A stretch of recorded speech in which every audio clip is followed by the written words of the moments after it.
एक ऐसा turning point है कि हम लोग एक भारत के रूप में इस अवसर को गंवाना नहीं चाहिए। मेन टेबल पर भारत की आवाज भी बुलंद रहनी चाहिए। भारत ने एक लीडरशिप रोल के लिए अपने आप को कम नहीं आंकना चाहिए और इस परिप्रेक्ष्य में आजादी का अमृत महोत्सव, आजादी के 75 साल अपने आप में एक प्रेरक अवसर है। उस प्रेरक अवसर को लेकर के, नए संकल्पों को लेकर के देश जब आजादी के 100 साल मनाएगा तब तक हम पूरे सामर्थ्य से, पूरी शक्ति से, पूरे समर्पण से, पूरे संकल्प से देश को उस जगह पर लेके पहुंचेंगे। ये संकल्प का समय है। आदरणीय अध्यक्ष जी, बीते वर्षों में देश ने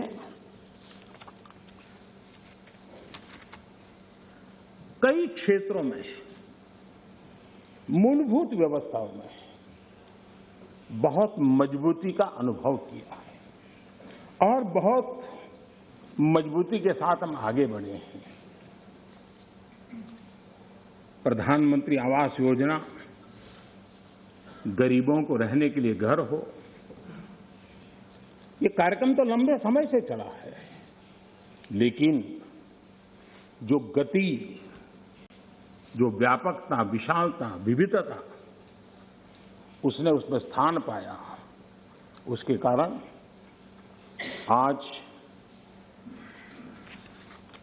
गरीब का घर भी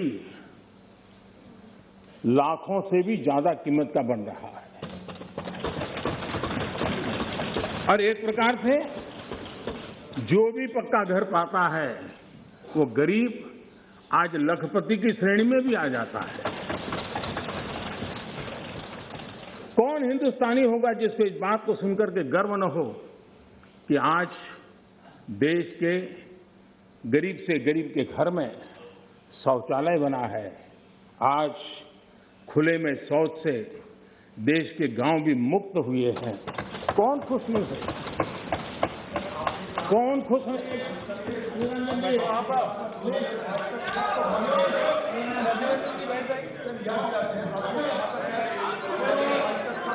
ठीक नहीं है।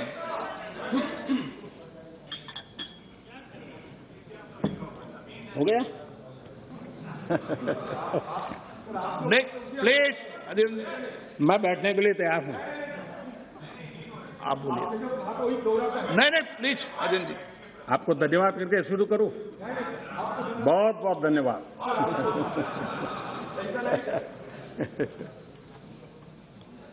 आपका प्यार अजरा अमर रहे।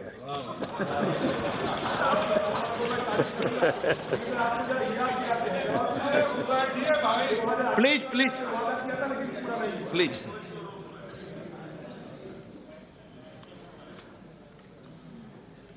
आजादी के इतने सालों के बाद गरीब के घर में भी जब रोशनी होती है तो उसकी खुशियां देश की खुशियों को ताकत देती हैं।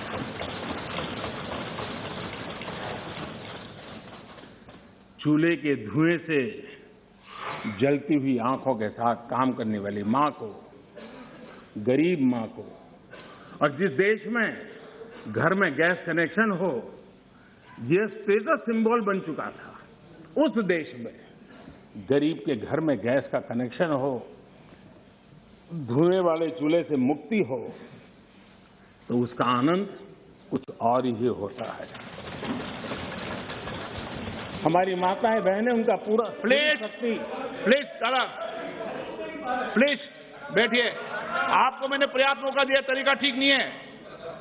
दादा नहीं, दादा को बीच बीच में मौका देना चाहिए, क्योंकि दादा उम्र के इस पड़ाव में भी बचपना का मजा लेते रहते हैं।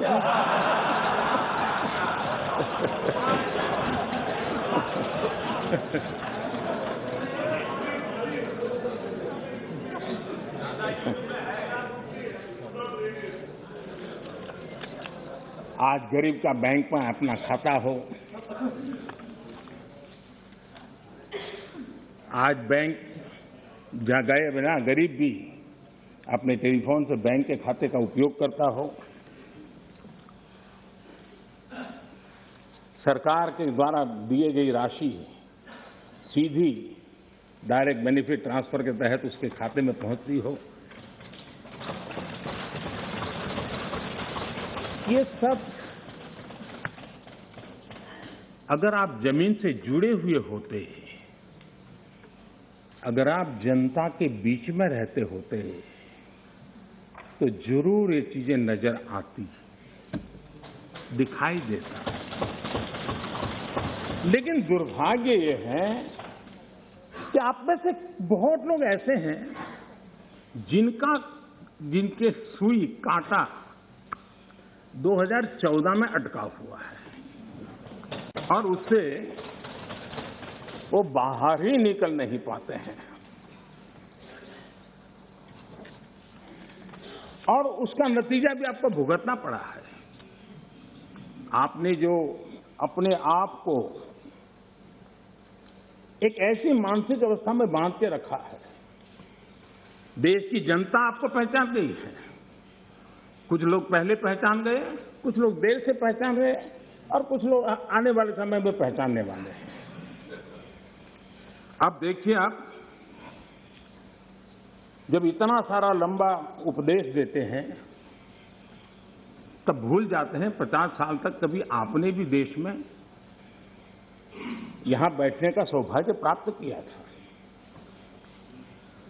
और क्या कारण है कि आप सोच नहीं पाते। अब आप देखिए, नागालैंड के लोगों ने आखिरी बार 1998 में कांग्रेस के लिए वोट किया था, करीब 24 साल हो गए। ओडिशा ने 1995 में आपके लिए वोट किया था, सिर्फ 27 साल हो गए, आपको वहां एंट्री नहीं हुई थी। गोवा में 1994 में पूर्ण बहुमत के साथ आप जीते थे, 28 साल हो गए, गोवा ने आपको स्वीकार नहीं किया। पिछली बार 88 में त्रिपुरा में वहां की जनता ने वोट दिया था, करीब 34 साल पहले त्रिपुरा में। कांग्रेस का हाल है यूपी, बिहार और गुजरात। आखिर में 1985 में 1985 में करीब 37 साल पहले आपके लिए वोट किया था। पिछली बार पश्चिम बंगाल में वहां के लोगों ने 1972 में करीब 50 साल पहले आपको पसंद किया था। तमिलनाडु के लोगों ने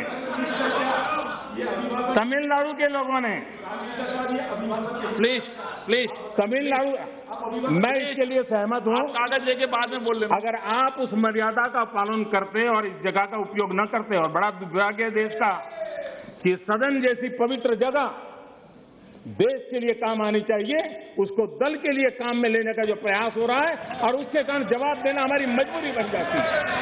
जवाब देना हमारी मजबूरी बन जाती है।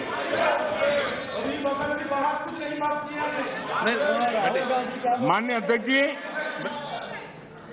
अध्यक्ष जी, तमिलनाडु आखिर में 1962 में, यानी करीब 60 साल पहले आपको मौका मिला था। तेलंगाना बनाने का श्रेय लेते हैं, लेकिन तेलंगाना बनने के बाद भी वहां की जनता ने आपको स्वीकार नहीं किया। झारखंड का जन्म हुआ, 20 साल हो गए, पूर्ण रूप से कांग्रेस को स्वीकारते नहीं है, पिछले दरवाजे से वो घुसने का प्रयास करते हैं। माननीय अध्यक्ष जी, सवाल चुनाव नतीजों का नहीं है, सवाल उन लोगों की नीयत का है, उनकी नेक दिली का है कि इतने बड़े लोकतंत्र में इतने साल तक शासन में रहने के बाद देश की जनता हमेशा हमेशा के लिए उनको क्यों नकार रही है। और जहां भी ठीक से लोगों ने राह पकड़ ली, दोबारा आपको प्रवेश करने नहीं दिया है। इतना सारा होने के बावजूद भी हम तो एक चुनाव हार जाए ना, महीनों तक न जाने इकोसिस्टम क्या क्या करती है।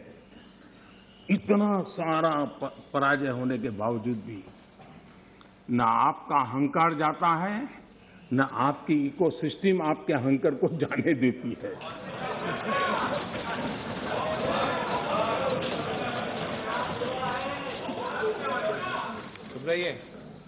इस बार अभिरंजन जी बहुत सारे शेर सुना रहे थे। चलिए मौका मैं भी ले लूं। और जब अहंकार की बात मैं कर रहा हूं तब तो मुझे कहना ही पड़ेगा, वो जब दिन को रात कहें तो तुरंत मान जाओ। वो जब दिन को रात कहें तो तुरंत मान जाओ। नहीं मानोगे तो वो दिन में नकाब ओढ़ लेंगे। 2 करोड़ की जरूरत हुई, रोजगार की बात कीजिए। जरूरत हुई प्लीज, आप जरूरत हुई तो हकीकत को थोड़ा बहुत मरोड़ लेंगे। वो मगरूर है, खुद की समझ पर बेइंतहा। उन्हें आईना मत दिखाओ, इन्हें आईना मत दिखाओ, वो आईने को भी तोड़ देंगे।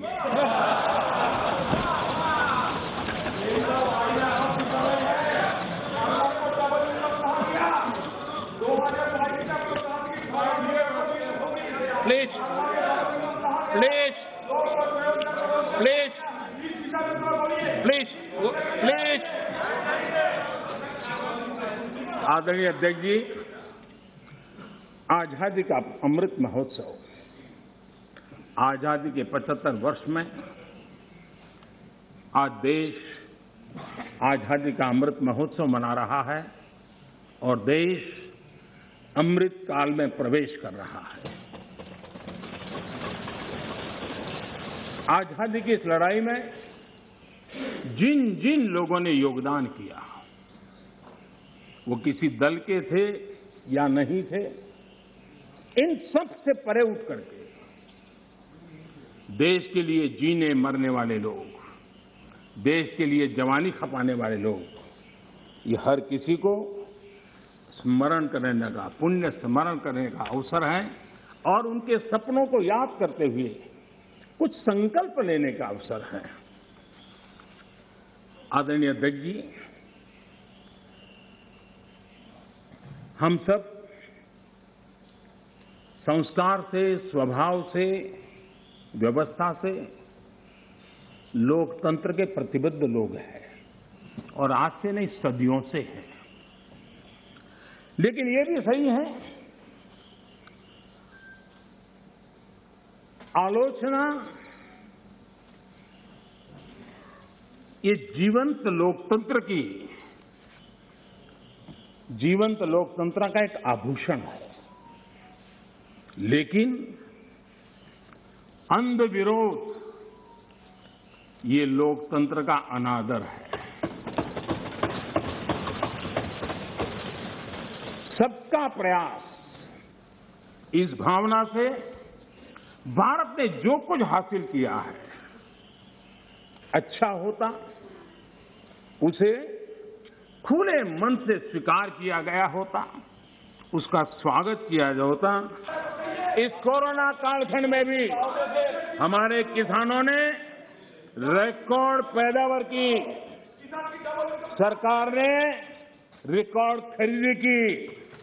दुनिया के अनेक देशों में जहां खाने का संकट पैदा हुआ और आपको पता होगा 100 साल पहले जो आपदा आई थी उसके जो रिपोर्ट है उसमें ये बात कही गई है कि बीमारी से मरने वालों की जैसी तादाद है वैसी भूख से मरने वालों की भी बड़ी तादाद है।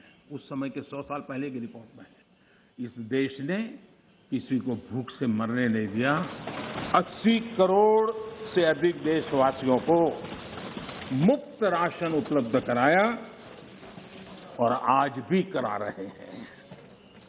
माननीय अध्यक्ष जी, हमारा total export historically highest record पर है और ये कोरोना काल में है।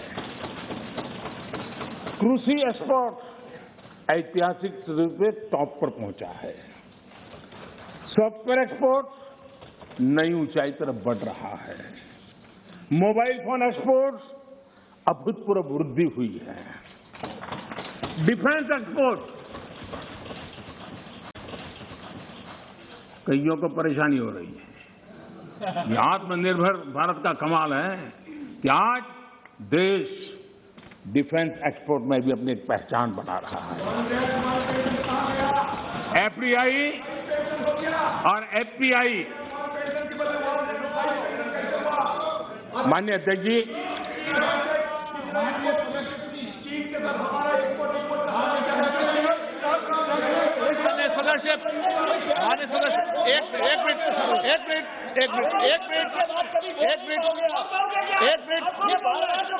आप चुप रहिए, आप शांत रहिए, आप शांत रहिए प्लीज। माननीय सदस्य please please please please please एक मिनट चुप रहिए। आप भी माननीय सदस्य, आप चुप रहिए। आपको किसने इजाजत दी? बैठिए। माननीय सदस्यगण, मैंने सभी माननीय सदस्यों को पर्याप्त समय पर्याप्त अवसर दिया है, लेकिन माननीय सदस्य आपने जब बोला तो मैंने कहा कि कोई भी इस सदन में नेता बोल रहे हैं, कोई टिप्पणी टिप्पणी करेंगे, लेकिन आज आप ये उचित व्यवहार नहीं है। सदन के नेता बोल रहे हैं, सदन की गरिमा को बनाए रखें, ये मेरा आपसे आग्रह है। आपको मैं बोलने का मौका दूंगा।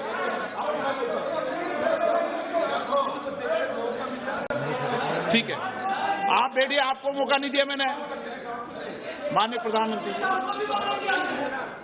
प्लीज, माननीय दादा आपको मौका नहीं। माननीय सदस्य प्लीज। माननीय हाँ, समझेंगे, समझाएंगे। आप पूरा सुनो, सब समझाएंगे। सदन में थोड़ी बहुत टोका टोकी तो आवश्यक होती है, जरा गर्मी रहती है, लेकिन जब सीमा के बाहर जाता है तो जरा लगता है कि हमारे साथी ऐसे हैं। माननीय अध्यक्ष जी, उनकी पार्टी के एक एमपी ने चर्चा की शुरुआत की थी और यहां से कुछ छोटा मोटा नोकझोंक चल रहा था और मैं मेरे कमरे से स्क्रीन पे देख रहा था कि हमारे मंत्री प्रहलाद जी पीछे गए, सबको रोका और वहां से चैलेंज आई कि अगर हमें रोकोगे तो तुम्हारे नेता का ये हाल करेंगे। क्या इसी का ये हो रहा है क्या? माननीय अध्यक्ष जी, माननीय अध्यक्ष जी,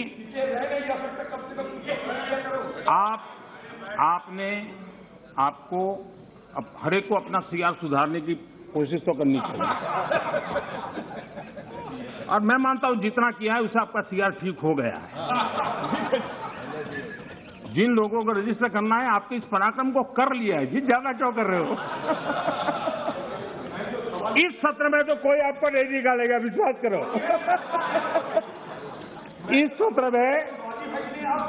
इस सत्र में आपको कोई निकालने का नहीं, मैं आपको गारंटी देता हूं।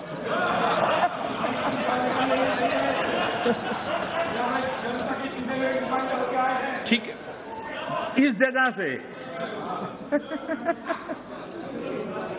अरे वे ऐसे ही बच गए हो।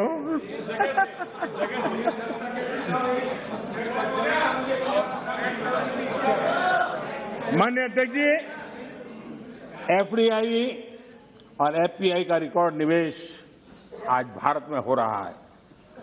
रिन्यूएबल एनर्जी के क्षेत्र में आज हिंदुस्तान दुनिया के टॉप 5 कंट्रीज में है।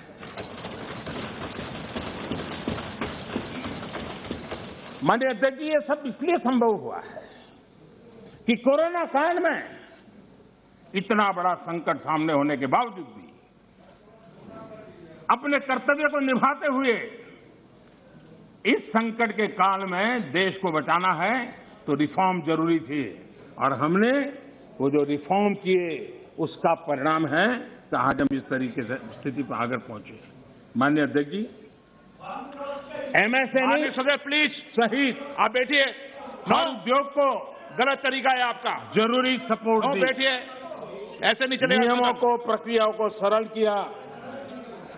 आत्मनिर्भर भारत का जो मिशन है उसको हमने चरितार्थ करने के लिए भरपूर कोशिश की। ये सारी उपलब्धियां ऐसे हालत में देश ने हासिल की हैं जब अंतर्राष्ट्रीय स्तर पर आर्थिक जगत में बहुत बड़ी उथल पाथल आज भी चल रही है। सप्लाई चेन पूरी तरह चरमरा गई है। लॉजिस्टिक सपोर्ट में अनेक संकट पैदा हुए हैं। दुनिया में सप्लाई चेन की वजह से केमिकल फर्टिलाइजर पर कितना बड़ा संकट आया है और भारत आयात करने पर डिपेंडेंट है। कितना बड़ा आर्थिक बोझ देश पर आया है। पूरी विश्व में हालत पैदा हुई है, लेकिन भारत ने किसानों को इस पीड़ा झेलने के लिए मजबूर नहीं किया। भारत ने वो सारा बोझ देश ने अपने कंधों पर उठाया और किसान को ट्रांसफर नहीं होने दिया है। भारत ने फर्टिलाइजर की सप्लाई को भी निरंतर जारी रखा है। कोरोना के संकट काल में भारत ने अपनी खेती को, अपने छोटे किसानों को संकट से बाहर निकालने के लिए बड़े फैसले लिए। मैं कभी कभी सोचता हूं, जो लोग जड़ों से कटे हुए लोग हैं, 2-2, 4-4 पीढ़ी से महलों में बैठने की आदत हो गई है, वो देश के छोटे किसानों की क्या समस्या है वो समझ ही नहीं पाए। उनके अगल बगल में जिन किसानों की उनकी पहुंच थी उससे आगे देख नहीं पाए हैं। और मैं कभी ऐसे लोगों को पूछना चाहता हूं कि छोटे किसानों के प्रति आपकी इतनी नफरत क्यों है? क्या आप छोटे किसानों के कल्याण के लिए आप रोड़े अटकाते रहते हो? छोटे किसानों को इस संकट में डालते हो। माननीय अध्यक्ष जी, अगर गरीबी से मुक्ति चाहिए तो हमें हमारे छोटे किसानों को मजबूत बनाना होगा। ग्रामीण अर्थव्यवस्था को मजबूत बनाना है तो हमारे छोटे किसानों को मजबूत बनाना होगा। अगर हमारा छोटा किसान मजबूत होता है, छोटी सी जमीन होगी, 2 हेक्टेयर की भूमि होगी, तो भी उसको आधुनिक करने का वो प्रयास करेगा, नया सीखने का प्रयास करेगा, और उसकी ताकत आएगी तो देश की अर्थरचना को भी ताकत मिलेगी। और इसलिए आधुनिकता के लिए छोटे किसानों की तरफ ध्यान देने का हमारा प्रयास है। लेकिन छोटे किसानों के प्रति जिन लोगों के मन में नफरत है, जिन्होंने छोटे किसानों के दुख दर्द नहीं जाना है, उनको किसानों के नाम पर अपनी राजनीति करने का कोई हक नहीं बनता है। माननीय अध्यक्ष जी, इस बात को हमें समझना होगा। सैकड़ों वर्षों का गुलामी कालखंड, उसकी जो मानसिकता है वो आजादी के 75 साल के बाद भी कुछ लोग बदल नहीं पाए। ये गुलामी की मानसिकता किसी भी राष्ट्र की प्रगति के लिए बहुत बड़ा संकट होती है। लेकिन माननीय अध्यक्ष जी, आज देश का मैं एक चित्र देखता हूं। एक ऐसा समुदाय, एक ऐसा वर्ग है, आज भी वो गुलामी की मानसिकता में जीता है। आज भी 19वीं सदी के काम, उस सोच, उसी में जकड़ा हुआ है। और 20वीं सदी के जो कानून है, वही कानून उसको कानून लगते हैं। माननीय अध्यक्ष जी, गुलामी की मानसिकता इन 19वीं सदी का रहन सहन, 20वीं सदी के कानून 21वीं सदी की आकांक्षाएं पूरी नहीं कर सकते। 21वीं सदी के अनुकूल हमें बदलाव बहुत जरूरी है। माननीय अध्यक्ष जी, जिस बदलाव को हमने अस्वीकार किया उसका परिणाम क्या है? फ्रेट कॉरिडोर, इतने मनोमंथन के बाद कई वर्षों तक उसके बाद योजना बनी। 2006 में प्लानिंग,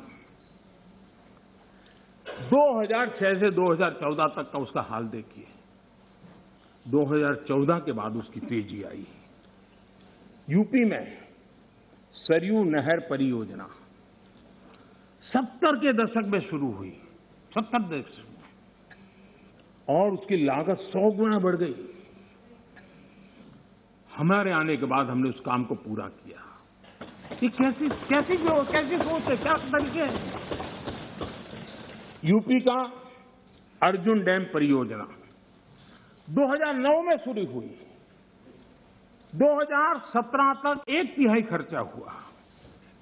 हमने इतने कम समय में इसको पूर्ण कर दिया।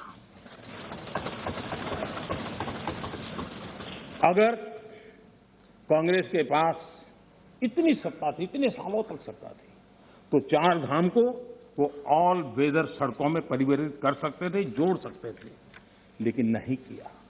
वाटरवे, सारी दुनिया वाटरवे का समर्थक है। हमारा ही देश था कि हमने वाटरवे को नकार दिया। आज हमारी सरकार को वाटरवे पे काम करना रहा है। पुराने अप्रोच से गोरखपुर का कारखाना बंद होता था, हमारे अप्रोच से गोरखपुर का फर्टिलाइजर का कारखाना शुरू होता है। माननीय अध्यक्ष जी,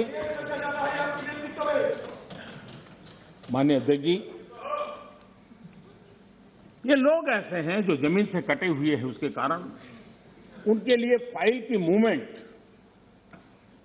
फाइल में सिग्नेचर करके कौन अगला मुलाकाती आएगा उसी के इंतजार में जो रहते हैं। आपके लिए फाइल सब कुछ है, हमारे लिए 130 करोड़ देशवासियों का लाइफ महत्वपूर्ण है। आप फाइल में खोए रहे, हम लाइफ बदलने के लिए जी जान से जुटे हुए लोग। आज उसी का परिणाम है प्रधानमंत्री ज्योति शक्ति मास्टर प्लान। एक होलिस्टिक अप्रोच, टुकड़ों में ही। एक आधा काम वहां रहा है, रोड बन रहा है, फिर बिजली वाला आकर के खुदाई करता है, वो ठीक होता है, फिर पानी वाला आकर के खुदाई करता है। उस सारी समस्याओं से बाहर आकर के हमने डिस्ट्रिक्ट लेवल तक गति शक्ति मास्टर प्लान की दिशा में हम काम कर रहे हैं। उसी प्रकार से हमारा देश की विशेषता को देखते हुए मल्टी मॉडल ट्रांसपोर्ट सिस्टम, उस पर हम बड़ा जोर दे रहे हैं, और कनेक्टिविटी पर इसके आधार पर हम जोर दे रहे हैं। आजादी के बाद सबसे तेज गति से ग्रामीण सड़कें कहीं बन रही है तो इस 5 साल के कालखंड में बनी है। माननीय अध्यक्ष जी, नेशनल हाईवे बन रहे हैं, रेलवे लाइनों का बिजलीकरण हो रहा है। आज देश नए एयरपोर्ट्स, हेलीपोर्ट्स और वाटरड्रॉम का नेटवर्क खड़ा कर रहा है। देश के 6 लाख से अधिक गांवों में ऑप्टिकल फाइबर नेटवर्क के लिए काम चल रहा है। माननीय अध्यक्ष जी, ये सारे काम ऐसे हैं जो रोजगार देते हैं। ज्यादा से ज्यादा रोजगार इन्हीं कामों से मिलता है। आधुनिक इंफ्रास्ट्रक्चर आज देश की आवश्यकता है और अभूतपूर्व निवेश भी हो रहा है, और उसी से रोजगार भी बढ़ना है, विकास भी बढ़ना है, और विकास की गति भी बढ़ना है, और इसलिए आज देश उस दिशा में काम कर रहा है। माननीय अध्यक्ष जी, जितनी ज्यादा अर्थव्यवस्था ग्रो करेगी उतने ही रोजगार के अवसर पैदा होंगे, और इसी लक्ष्य को लेकर के पिछले 7 साल से हमने इन चीजों पर फोकस किया है, और उसका परिणाम है हमारा आत्मनिर्भर भारत अभियान। मैन्युफैक्चरिंग हो या सर्विस सेक्टर हो, हर सेक्टर में हमारा उत्पाद बढ़ रहा है, उत्पादन बढ़ रहा है। आत्मनिर्भर भारत अभियान के हम आज ग्लोबल वैल्यू चेन के हिस्से बन रहे हैं। ये अपने आप में भारत के लिए एक अच्छी निशानी है। हमारा बड़ा फोकस एमएसएमई और टेक्सटाइल जैसे लेबर इंसेंटिव सेक्टर्स में है। एमएसएमई की परिभाषा में सुधार, एमएसएमई की परिभाषा में हमने सुधार करके उसको भी नए अवसर दिए हैं। अपने छोटे उद्योगों को सुरक्षित करने के लिए, एमएसएमई के लिए सरकार ने इस कोरोना के विकट कालखंड में 3 लाख करोड़ रुपए की विशेष योजना भी शुरू की है और उसका लाभ हमारे एमएसएमई सेक्टर को मिला है। और इसका बहुत बढ़िया स्टडी एसबीआई ने किया है। एसबीआई का स्टडी कहता है कि 13.5 लाख एमएसएमई इस योजना के कारण बर्बाद होने से बच गए हैं। एसबीआई का स्टडी कहता है 1.5 करोड़ नौकरियां बची हैं और करीब 14% एमएसएमई लोन्स के कारण एनपीए होने की जो संभावना थी उससे बच गए हैं। माननीय अध्यक्ष जी, जो सदस्य जमीन पर जाते हैं वो इसके प्रभाव को देख सकते हैं। विपक्ष के भी कई साथी मुझे मिलते हैं, कहते हैं कि साहब ये इस योजना ने बहुत बड़ा लाभ किया है, एमएसएमई सेक्टर को इस संकट की घड़ी में बहुत बड़ा सहारा दिया है। माननीय अध्यक्ष जी, उसी प्रकार से मुद्रा योजना कितनी सफल रही, हमारी माताएं बहनें कितनी इस क्षेत्र में आई है। लाखों लोग बिना गारंटी बैंक से लोन लेकर के आज अपना स्वरोजगार की दिशा में आगे बढ़े और खुद तो करते हैं, 1-2 लोगों को रोजगार भी देते हैं। स्वनिधि योजना, स्ट्रीट वेंडर्स, कभी हमने सोचा नहीं, पहली बार आजादी के बाद स्ट्रीट वेंडर्स और बैंक के अंदर से लोन मिल रहा है और हमारा स्ट्रीट वेंडर डिजिटल ट्रांजेक्शन कर रहा है और करोड़ों श्रमिकों को लाभ मिल रहा है। हमने गरीब श्रमिकों के लिए 2 लाख करोड़ रुपए से ज्यादा खर्च किए हैं। आत्मनिर्भर भारत रोजगार योजना के तहत हजारों लाभार्थियों के खाते में हमने सीधे पैसे ट्रांसफर किए हैं। माननीय अध्यक्ष जी, इंडस्ट्री को गति देने बेहतर इंफ्रास्ट्रक्चर की बहुत जरूरत होती है। पीएम गति शक्ति नेशनल प्लान, मास्टर प्लान, ये हमारे लॉजिस्टिक कॉस्ट को बहुत कम करेगा।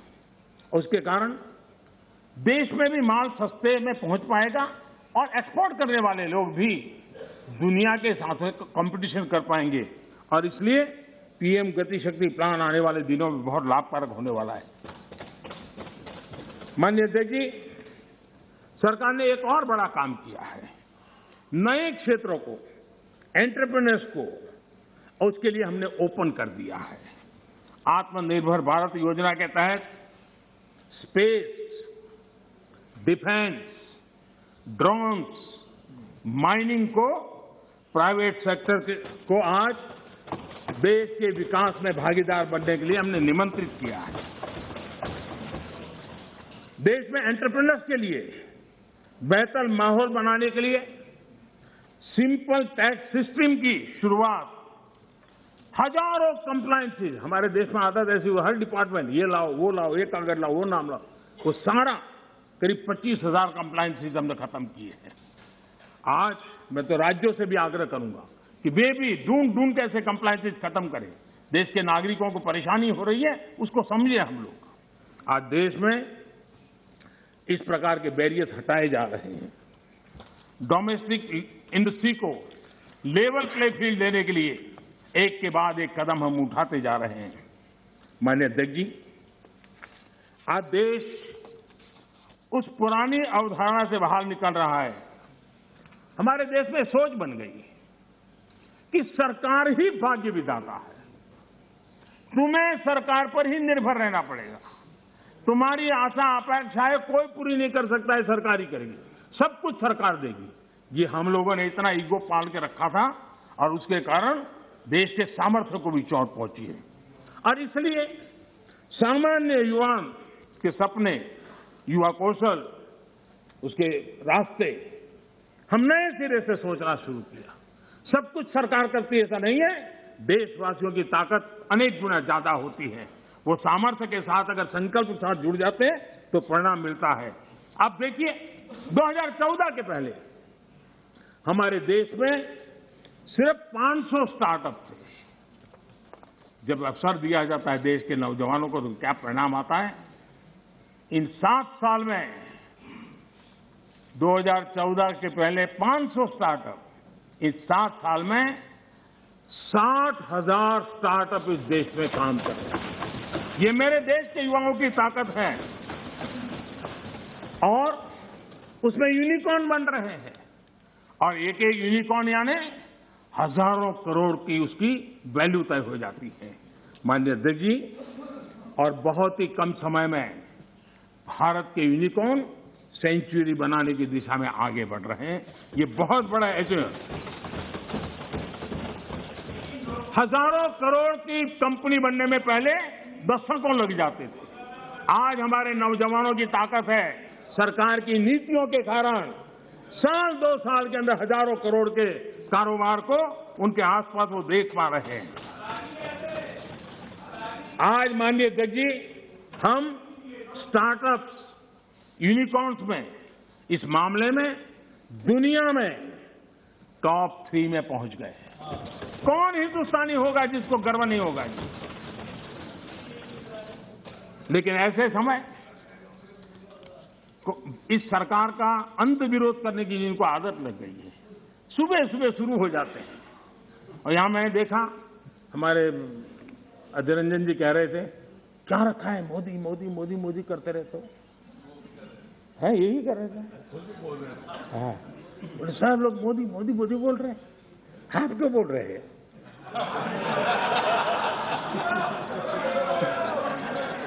आप लोग सुबह होते ही शुरू हो जाते हैं। एक पल आप लोग मोदी के बिना नहीं बिता सकते। अरे मोदी तो आपकी प्राण शक्ति है। मोदी जी प्रधानमंत्री, इसलिए मोदी जी का नाम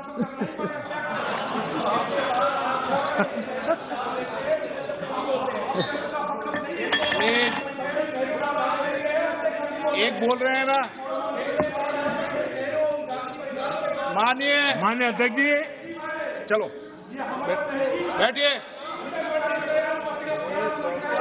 कुछ लोग देश के नौजवानों को, देश के एंटरप्रेन्योर्स को, देश के वेल्थ क्रिएटर्स को, उनको डराने में आनंद आता है, उनको भयभीत करने में आनंद आता है, उनको गुमराह करने में आनंद आता है। देश का नौजवान उनकी बातें सुन नहीं रहा है, इसके कारण देश आगे बढ़ रहा है। माननीय अध्यक्ष जी, आज जो यूनिकॉर्न है, यही उसमें से कुछ मल्टीनेशनल कंपनियां बनने का सामर्थ्य रखती हैं। लेकिन कांग्रेस में ऐसे लोग बैठे हैं जो कहते हैं, जो हमारे उद्यमी हैं उनके लिए कहते हैं, और आपको भी जानकर के आश्चर्य होगा, क्या कहते हैं? वो कहते हैं ये उद्यमी लोग कोरोना वायरस का वेरिएंट, बताइए क्या हो गया? हमारे देश के उद्यमी एक कोरोना वायरस के वेरिएंट है क्या? हम क्या बोल रहे हैं? किसके लिए बोल रहे हैं? कोई जरा आपके अंदर बैठे तो जरा बोलो तो सही, क्या हो रहा है? पार्टी का नुकसान हो रहा है, कांग्रेस पार्टी का नुकसान हो रहा है।